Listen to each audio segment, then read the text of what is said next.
नमस्कार दोस्तों, मैं हूं संतोष पाठक और एक बार फिर से आपका स्वागत कर रहा हूं युग चरण यूट्यूब प्लेटफॉर्म पर। दोस्तों, संसद का बजट सत्र 31 जनवरी से शुरू होने जा रहा है। 31 जनवरी को सबसे पहले राष्ट्रपति द्रौपदी मुर्मू संसद के दोनों सदनों के संयुक्त अधिवेशन को संबोधित करेंगी।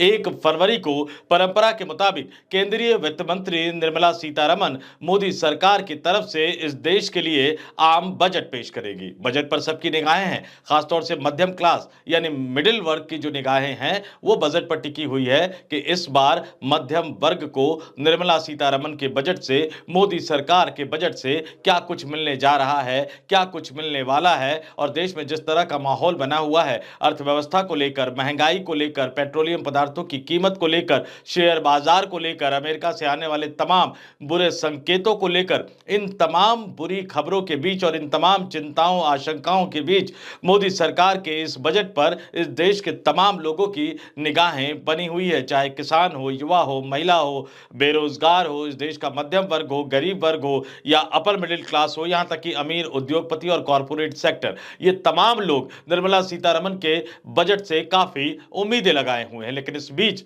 राजनीतिक माहौल भी बजट सत्र के दौरान गरमाने की आशंका एक बार फिर से पैदा हो गई है। सबसे बड़ा खतरा यह पैदा हो गया है कि सिर्फ विरोधी दलों की तरफ से ही नहीं, बल्कि सहयोगी दलों की तरफ से भी सरकार के लिए मुसीबतें खड़ी हो सकती है। और क्यों खड़ी हो सकती है? यह सबसे बड़ा जो मुद्दा बन सकता है वो वक्फ संशोधन अधिनियम विधेयक 2024 बन सकता है। वक्फ संशोधन अधिनियम 2024 जो कि मोदी सरकार ने पिछले साल अगस्त के महीने में पेश किया था लोकसभा में। जनता दल यूनाइटेड के कोटे से केंद्र में मंत्री बने राजीव रंजन सिंह और ललन सिंह ने पुरजोर शब्दों में इस बिल का समर्थन तो किया था, लेकिन तेलुगु देशम पार्टी के सांसद ने लोकसभा के फ्लोर पर खड़े होकर किंतु परंतु के साथ समर्थन देने की बात कहते हुए जिस तरह से इसको कमेटी में भेजने की बात कही थी, उससे यह साफ हो गया था कि चंद्रबाबू नायडू की पार्टी इस विधेयक को लेकर, इस बिल को लेकर बहुत ज्यादा सहज नहीं है। खासतौर से इस बात के लिए भी क्योंकि आंध्र प्रदेश में भारतीय जनता पार्टी के साथ गठबंधन में होने के बावजूद मुस्लिम मतदाताओं का एक बड़ा वर्ग, एक बड़ा समूह है जो चंद्रबाबू नायडू के पार्टी के उम्मीदवारों को वोट देता है। और नायडू इस बात को बखूबी समझते हैं कि मुसलमानों को नाराज करके आंध्र प्रदेश में उनके लिए आगे कोई भी चुनाव जीत पाना बहुत ज्यादा संभव नहीं होगा। तो इसको लेकर एक बड़ी विकट स्थिति संसद के बजट सत्र के दौरान पैदा हो सकती है। हालांकि इन तमाम चीजों को लेकर हम आपके सामने तमाम तथ्यों को रखेंगे, उससे पहले आपको बता देते हैं कि सरकार और विपक्ष की अपने अपने स्तर पर इस बजट सत्र को लेकर क्या तैयारी है। जैसा कि मैंने आपको बताया कि 31 जनवरी से संसद का यह बजट सत्र शुरू होने जा रहा है। उससे पहले सरकार ने 30 जनवरी को सर्वदलीय बैठक बुलाई है।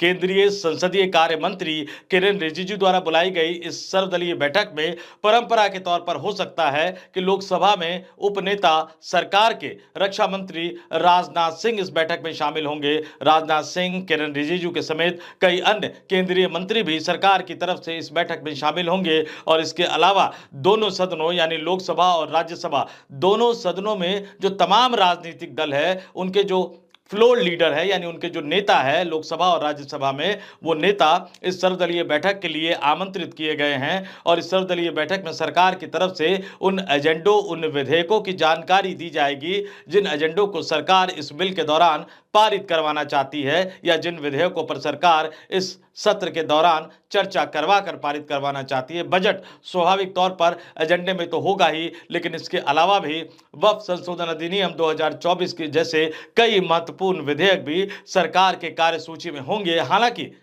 सरकार इन तमाम बिलों के बारे में उस सर्वदलीय बैठक में जानकारी देगी या नहीं देगी, इसके बारे में फिलहाल कुछ नहीं कहा जा सकता, क्योंकि आमतौर पर 2014 में सत्ता में आने के बाद मोदी सरकार की ये आदत बन गई है कि इस तरह की सर्वदलीय बैठकों में वो विवादास्पद विधेयकों की जानकारी नहीं देते हैं, बल्कि आनन फानन में अचानक सदन में इसको पेश करके विपक्षी दलों को हैरान परेशान कर दिया जाता है। लेकिन इस बार क्योंकि बीजेपी के पास बहुमत नहीं है, 240 का ही आंकड़ा है और बार बार उन्हें अपने विधेयकों को पारित करवाने के लिए सहयोगी दलों के समर्थन की जरूरत पड़ती है। इसलिए तीसरे कार्यकाल में दो अहम बिल जो है मोदी सरकार के वो अटक गए, एक देश एक चुनाव और वक्फ संशोधन अधिनियम। मैं बता चुका हूं आपको। हालांकि जेपीसी जो बनाई गई थी वक्फ संशोधन अधिनियम को लेकर, जगदंबिका पाल की अध्यक्षता में उस जेपीसी ने अपनी रिपोर्ट तैयार कर ली है।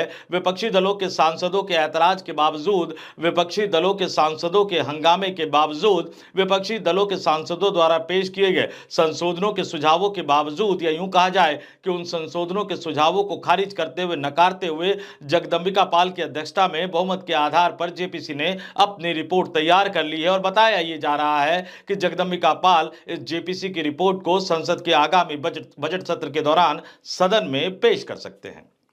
और अगर जगदंबिका पाल इस रिपोर्ट को, जेपीसी की रिपोर्ट को संसद के आगामी बजट सत्र के दौरान सदन में पेश करेंगे तो उसके बाद मोदी सरकार अपने इस महत्वपूर्ण एजेंडे को लागू करने की कोशिश जरूर करेगी और इसके लिए संसद के दोनों सदनों से इसे पारित करवाना होगा। और इसलिए यह माना जा रहा है कि सरकार संसद सत्र के दौरान इस बिल को सदन से पारित करवाने की कोशिश कर सकती है। निश्चित तौर पर विपक्षी दलों ने जिस जोरदार तरीके से जेपीसी की बैठकों में हंगामा किया, यह तय माना जा रहा है कि सदन में जब लोकसभा में इस बिल को चर्चा के लिए लाया जाएगा, पारित करवाने के लिए लाया जाएगा, तो विपक्षी दल इस पर जोर शोर से हंगामा करते हुए नजर आएंगे। हो सकता है कि 30 जनवरी को बुलाई गई सर्वदलीय बैठक में भी विपक्षी दलों के सांसदों की तरफ से इस बिल को लेकर सरकार को चेतावनी दे दी जाए। लेकिन सरकार और विपक्ष के बीच मचने वाली तकरार से कहीं ज्यादा महत्वपूर्ण इस विधेयक पर सरकार के सहयोगी दलों का रवैया रहेगा।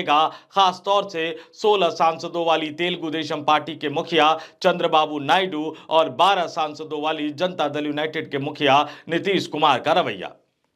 जैसा कि मैंने आपको बताया कि चंद्रबाबू नायडू को आंध्र प्रदेश में मुस्लिम मतदाता बड़े पैमाने पर वोट करते हैं, वहीं नीतीश कुमार लंबे समय तक भारतीय जनता पार्टी के साथ होने के बावजूद बिहार में उनको ये यकीन होता है कि मुस्लिम समुदाय का एक वर्ग जनता दल यूनाइटेड के उम्मीदवारों को वोट करता है। तो अब इन दोनों नेताओं के लिए फैसले की घड़ी आ गई है कि क्या वो मुस्लिम वोटों के खोने का रिस्क उठाकर भी इस वक्फ संशोधन अधिनियम को पारित करवाने के लिए सरकार का साथ देगी या नहीं देगी। क्या नायडू और नीतीश कुमार के सांसद लोकसभा में सरकार द्वारा पेश किए गए इस बिल का समर्थन करेंगे या नहीं, या किंतु परंतु के साथ सदन की कार्रवाई का बहिष्कार कर देंगे, सदन से वॉकआउट कर देंगे, या फिर वो इस बिल का विरोध करेंगे। 3 विकल्प है नीतीश कुमार और चंद्रबाबू नायडू के सांसदों के पास।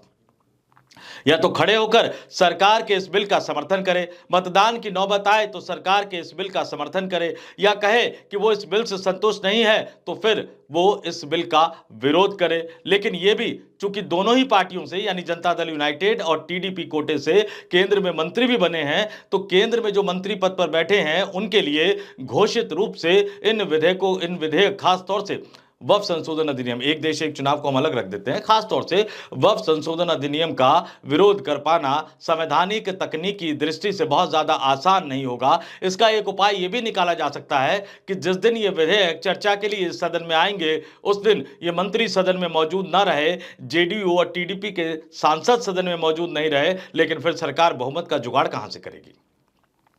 क्योंकि भारतीय जनता पार्टी के पास अपने पास सिर्फ 240 लोकसभा सांसद है और निश्चित तौर पर इस बिल को पारित करवाने के लिए भारतीय जनता पार्टी को या तो सहयोगी दलों की जरूरत पड़ेगी या विपक्षी दलों में बहुत बड़ी सींगमारी करनी पड़ेगी या विपक्षी दलों का बहुत बड़े पैमाने पर समर्थन हासिल करना पड़ेगा। और पिछले संसद के सत्र के दौरान हम देखते थे कि इस तरह के मौकों पर, इस तरह के क्रिटिकल मौकों पर वाईएसआर कांग्रेस के सांसद, बीजू जनता दल के सांसद सरकार का समर्थन करते हुए नजर आते थे। लेकिन इस बार बीजेडी जो है, नवीन पटनायक जो है, भारतीय जनता पार्टी के कारण खाली हाथ हैं और वाईएसआर की हालत हम सबको पता है। वो कितना रिस्क ले सकती है चंद्रबाबू नायडू वाले गठबंधन की सरकार को समर्थन देने का, खासतौर से तब जब मुस्लिम वोटों के लिए वाईएसआर कांग्रेस की भी एक बड़ी हिस्सेदारी है, जगन मोहन रेड्डी की पार्टी की भी आंध्र प्रदेश में एक बड़ी दावेदारी है। तो ऐसे हालात में ये दल कितना समर्थन कर सकते हैं सरकार के इस बिल का, ये भी देखना बहुत ज्यादा दिलचस्प होगा। तो कुल मिलाकर अगर कहा जाए तो संसद का आगामी बजट सत्र बजट के लिहाज से तो महत्वपूर्ण रहेगा। ये आने वाले वर्षों में देश की अर्थव्यवस्था की दशा और दिशा तो तय करेगा ही, ये भी बताएगा कि आने वाले संकटों, आने वाली आपदाओं, आने वाली समस्याओं से निपटने के लिए मोदी सरकार की क्या तैयारी है। खासतौर से अमेरिका में डोनाल्ड ट्रंप के राष्ट्रपति बनने के बाद जो बुरे संकेत आ रहे हैं, लगातार आ रहे हैं, उन संकेतों से निपटने के लिए मोदी सरकार की क्या तैयारी है। लेकिन इसके साथ साथ ये बजट सत्र ये भी बताएगा कि क्या मोदी सरकार अपने एजेंडे और आरएसएस के एजेंडे को लागू कर पाने में कामयाब हो पाती है या नहीं, या फिर सहयोगी दलों के आगे उसे अपने घुटने टेकने पड़ते हैं। यानी बजट का यह सत्र मोदी सरकार की स्थिरता भी तय करेगा कि यह सरकार वाकई 5 वर्षों तक टिक कर काम कर पाएगी या नहीं, या फिर इस देश में मध्यावधि चुनाव की नौबत आ सकती है, सरकार बदलने की नौबत आ सकती है। इन तमाम चीजों के बारे में एक बहुत बड़ा फैसला, या यूं कहा जाए कि एक बहुत बड़ा संकेत संसद के आगामी बजट सत्र से हमें और आपको, इस पूरे देश को मिलने जा रहा है। इस वीडियो में फिलहाल इतना ही। जाते जाते आपसे एक बार फिर से गुजारिश करूंगा कि अगर आप लोगों ने अभी तक युगचरण यूट्यूब प्लेटफॉर्म को सब्सक्राइब नहीं किया है तो इसको सब्सक्राइब कर लीजिए। वीडियो पसंद आ रहे हो तो लाइक कीजिए, शेयर कीजिए, ज्यादा से ज्यादा लोगों तक इसे पहुंचाइए। और जाते जाते मैं जानता हूं कि हमारी और आपकी, हम सब की निगाहें संसद के बजट सत्र के दौरान मौजूद रहेंगी निर्मला सीतारमण के उस पिटारे पर कि उस पिटारे से हम सब के लिए क्या निकल कर आता है।